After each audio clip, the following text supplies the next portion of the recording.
Buenas noches, ¿cómo están? ¿Gustan de las historias que han marcado el arte y la cultura inmersas en curiosidades, supersticiones, ironía y misterio? ¿Sabían del gran número de retratos por Francisco de Goya, gran pintor español del siglo XVIII que no muestran las manos? Les platicaré de ello mientras dibujo. Francisco José de Goya y Lucientes nació el 30 de marzo de 1746, el cambiante siglo XVIII, en Fuente de Todo, Zaragoza, España, mismo día pero 107 años antes que Vincent van Gogh en los Países Bajos, y su gran influencia artística ha impactado fuertemente el arte del siglo XX, considerándose como el padre de arte contemporáneo y precursor del expresionismo. Adelantado a su tiempo, fue poseedor de una personalidad un tanto violenta en una vida turbulenta. Pintor y grabador, es mayormente conocido por los desastres de la guerra, su serie de grabados realizados en 1808 y publicados póstumamente, donde retrataba como gran observador la crueldad producida por la invasión napoleónica en España, considerándose por ello precursor del fotoperiodismo. La naturaleza de las imágenes recuerdan la obra del fotógrafo y fotoperiodista húngaro-americano Robert Capa, con sus impactantes imágenes de guerra en la primera mitad del siglo XX y de quien hablaremos en otro video.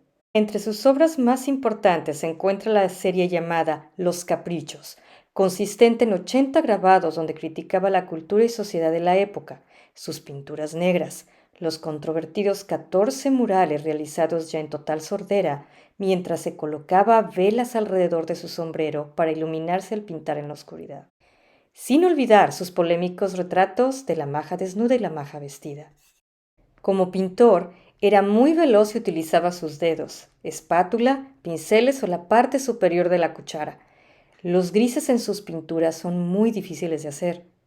Desnudaba la personalidad de los personajes retratados a través de su mirada analítica, escrutadora y psicológica, de la que ningún detalle escapaba. Comenzó su carrera de pintor a los 14 años en la Academia de Zaragoza, algo tarde para la época, y fue rechazado en su juventud 2 veces en concursos de pintura para una época de formación en Roma por la Real Academia de Bellas Artes en San Fernando, en Madrid.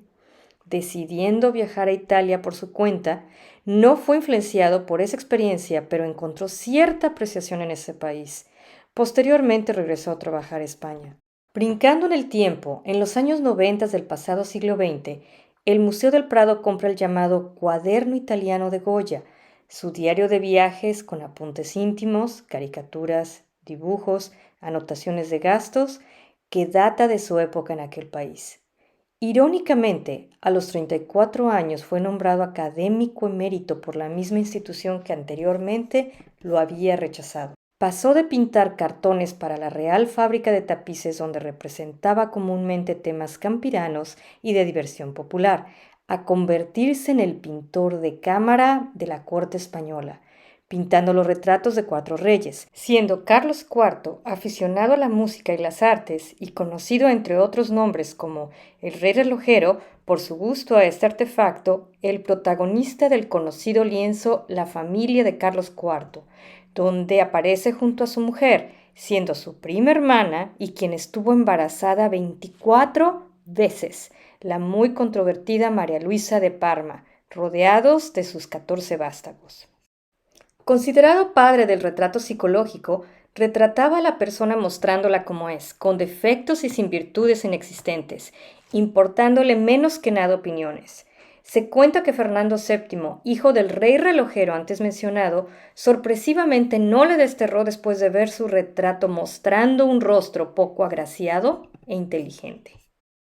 Y hablando de descripciones, a Goya se le conoce como un hombre apasionado y violento, de estatura media y constitución fuerte, moreno, facciones rudas, con grandes ojos negros y espesas cejas. Su gran personalidad le permitió tejer amistades en todos los ámbitos de la sociedad, desde las clases más humildes hasta las rancias aristocracias. Sin embargo, su fuerte temperamento le trajo problemas, existiendo un conflicto que pudo haber cambiado la historia. Esto sucedió cuando el duque de Wellington criticó su retrato encargado por el rey Fernando VII. El duque no entendía el lenguaje español y ciertamente Goya no entendía palabra en inglés. Este, ya entrado en años, viudo, sordo y con una cara de muy pocos amigos y de quien se dice era un buen tirador, encolerizado, tomó la pistola cargada que tenía siempre a la mano, respondiendo al duque con la espada. Se dice que su hijo Javier y los presentes intervinieron. El famoso retrato de quien fuera oponente a Napoleón y en aquel entonces general del apoyo inglés a España en la Guerra de la Independencia se encuentra actualmente en la Galería Nacional de Londres. Hablemos de mujeres. Sobre la duquesa de Alba, fue una controversial aristócrata quien mantenía una fuerte rivalidad con la reina María Luisa de Parma y con quien se cree el pintor mantuvo un romance. Existe un lienzo retratada vestida de negro, señalando a un lugar del suelo escrito Solo Goya, 1797. Añadiendo más misterio, hay una teoría aludiendo que el voluminoso y sensual cuerpo pintado en el famoso lienzo La maja vestida y la maja desnuda es el de la propia duquesa de Alba, sin conocerse la verdadera identidad de la modelo. Este último es considerado el primer desnudo femenino de tamaño natural fuera de un contexto alegórico o mitológico, el cual representa a una mujer de la aristocracia acostada sensualmente en un diván sobre cojines y sus brazos detrás de la nuca.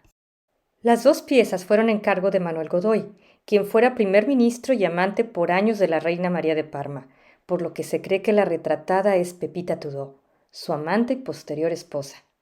Ambos cuadros formaron parte de un gabinete en su casa, en donde el lienzo La maja vestida estaba colocado sobre la maja desnuda. De esa manera la ocultaba, y solo era visible mediante un mecanismo secreto. Y a todo esto, ¿qué significa maja? En España se refiere a una persona agradable y bella.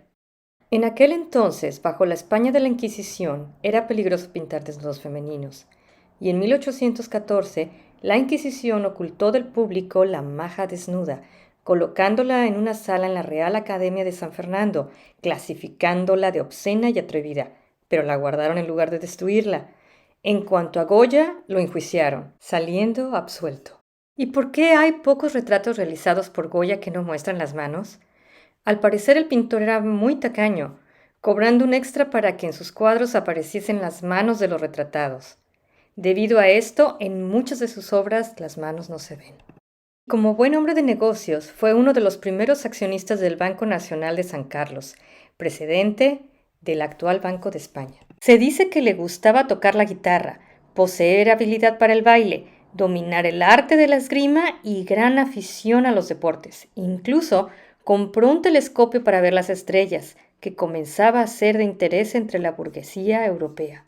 Pese a realizar muchos retratos y obras de las que se calculan aproximadamente 2000, solo se conoce un cuadro menor que en un inicio se creía representaba a su primera esposa, Josefa Abelló, y que recientes estudios refieren la identidad a quien fuera su compañera en los últimos años de vida del pintor, Leocadia Zorrilla. Este retrato se conserva en el Museo del Prado en Madrid. El único retrato confirmado de Josefa era cuando tenía 58 años y es un dibujo a lápiz negro sobre papel perjurado adquirido por un coleccionista privado. Existe además un retrato de su hijo Javier, el único que sobrevivió a la infancia y de su nieto. A los 47 años, Goya enferma gravemente. Se cree que sufrió problemas neurológicos, causándole fuertes dolores de cabeza, vértigo, pérdida auditiva, mareos, problemas visuales y de movilidad en su mano derecha.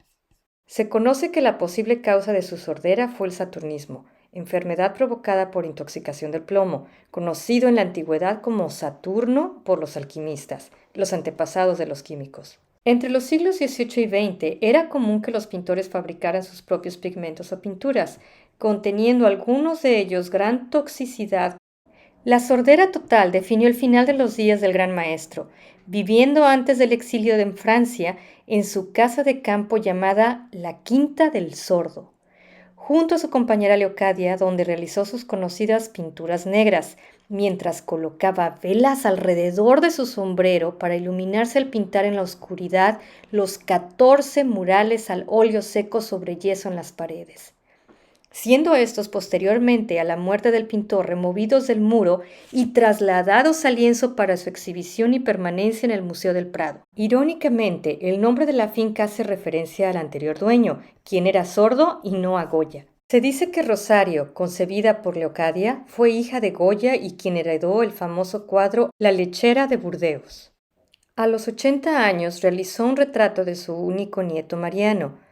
Este lienzo posee una huella dactilar del pintor en la corbata del retratado, donde originalmente había un alfiler en rojo, mismo que eliminó con el dedo pulgar. La muerte del maestro. Goya falleció durante su exilio francés en 1828 a los 82 años y fue enterrado en el cementerio local de Burdeos en la cripta familiar de su amigo Martín Miguel de Goicoechea, con quien estaba emparentado, sin que nadie reclamara su cuerpo. Pasaron décadas cuando el cónsul español encuentra su tumba en ruinas. Tras años de trámites, obtuvo el permiso para exhumar los cadáveres y expatriarlos nuevamente a España, pero sin la cabeza de Goya, cuyo paradero continúa siendo un misterio y del cual existen varias teorías, ninguna de ellas comprobadas. Algo similar sucedido con la cabeza del general Pancho Villa. ¿Qué se conoce al respecto? En los años cercanos a su muerte, era popular en la medicina la frenología, ciencia que pretendía estudiar los rasgos intelectuales y morales de una persona a partir de la forma de su cráneo. Siendo Goya un genio, su cráneo sería una pieza muy atractiva. Existe una teoría que sostiene que los doctores que atendieron al maestro en su lecho de muerte eran partidarios de esa ciencia y en ausencia de su familia, al vivir solo en el exilio, tomaron su cabeza para estudiarla. El médico, con la autorización del artista, realizó investigaciones con su cadáver, trasladando su cráneo sin etiquetar al Hospital Psiquiátrico de Burdeos, donde podría permanecer en uno de los hospitales anexos de la Facultad de Medicina de París. El misterio del paradero del cráneo se agudizó aún más en 1928 al encontrarse un cuadro pintado por Dionisio Fierros, de un bodegón o naturaleza muerta, como se le conoce, un tema muy popular en el arte representando animales, flores y objetos realizados por el hombre. El lienzo mostraba un cráneo sin mandíbula sobre una mesa y al revés se leía El cráneo de Goya, pintado por Fierros en 1849. Según esta teoría, Dionisio, acompañado del marqués de San Adrián, a quien Goya había retratado, y de un doctor partidario de la frenología, profanaron la tumba tomando su cráneo. Concluidos los estudios del doctor, el marqués adquiere el cuadro, Fierros conserva el cráneo de Goya en su casa y su hijo, estudiante de anatomía, llevaría la calavera a la Facultad de Medicina de Salamanca. Otra historia dice que el hijo de Fierros dio el cráneo al perro mastín para entretenerlo. De lo anterior, nuevamente, no hay nada comprobado. Lo único real es el cuadro de Dionisio Fierros conservado en el Museo de Zaragoza. ¿Qué pasó con la antigua casa del maestro? A 31 años de su fallecimiento, su nieto vende la propiedad. 14 años después cambia de dueño nombrándola Quinta de Goya. Para 1884, en parte de los terrenos es construida una estación de ferrocarril, demolida en 1970. A partir de ahí, la transformada vivienda permaneció abandonada deteriorándose hasta su demolición en 1909. Las dos tumbas. Los restos de los dos amigos permanecieron juntos hasta 1919, cuando Goya es trasladado a la ermita de San Antonio de la Florida, enterrándolo debajo de sus famosos murales realizados un siglo antes. En el cementerio adjunto yacen los 43 fusilados de 1808, protagonistas de su cuadro Los fusilamientos del 3 de mayo. Como última ironía del destino, una de las primeras obras, un relicario en su pueblo natal, se perdió durante la Guerra Civil, estando en una de sus puertas San Antonio de Padua, mismo santo a quien está dedicado la ermita donde reposan sus restos. Gracias por acompañarme. ¿Qué opinan de la vida de Francisco de Goya? Dejen sus comentarios. Si les gustó el video, denle me gusta, suscríbanse y activen la campanita para recibir notificaciones. Buenas noches y espero haber dibujado una sonrisa en sus rostros.